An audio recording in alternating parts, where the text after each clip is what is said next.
आमच्याशी उबेर आणि ओला कंपनी आमच्याशी बोलल्या, जर यांनी आमच्याशी काहीतरी तोडगा काढला तर फार फार आभार राहील आम्ही सगळे ड्रायव्हर त्यांचे की आमच्याशी यांनी पुढाकार घेतला आणि आमच्याबरोबर बोलल्यामुळे आम्ही येऊ. पण आज आमच्याबरोबर ओला कंपनी आणि उबर कंपनी काही बोलण्याच्या याच्यामध्ये नाही आहे. आज सरळ सरळ ओला उबेर आज झटकत आहे आमच्या ड्रायव्हर लोकांवरला. तर आम्ही अशी नम्र विनंती करतो सरकारने याच्यामध्ये मध्यस्थी करावी आणि जे काही आमच्या ड्रायव्हर लोकांची मागण्या आहेत ते पूर्ण करावेत. जर अशा मागण्या आमच्या काय पूर्ण झाल्या नाही 14 मार्च आणि परत 21 मार्च आझाद मैदान 21 मार्च पासून बेमुदत संप राहणार आहे. तर ह्याच्यामध्ये जो काय सरकार काढू शकते काढावी लवकरात लवकर.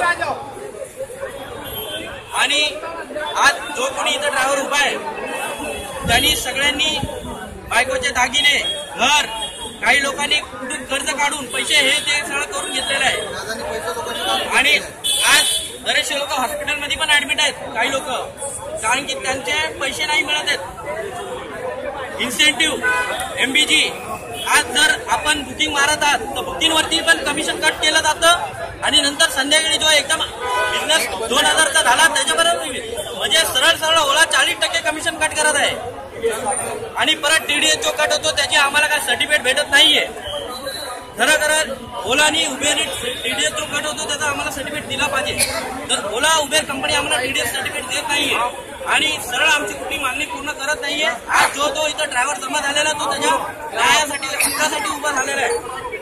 माझी एवढीच विनंती आहे सरकार आणि कंपनीशी त्यांनी लवकरात लवकर इथं तोडगा काढावा. बस तर पुढे आम्ही आमच्या आणि ओलाच्या सील गाड्या येणाऱ्या झाल्या पाहिजे.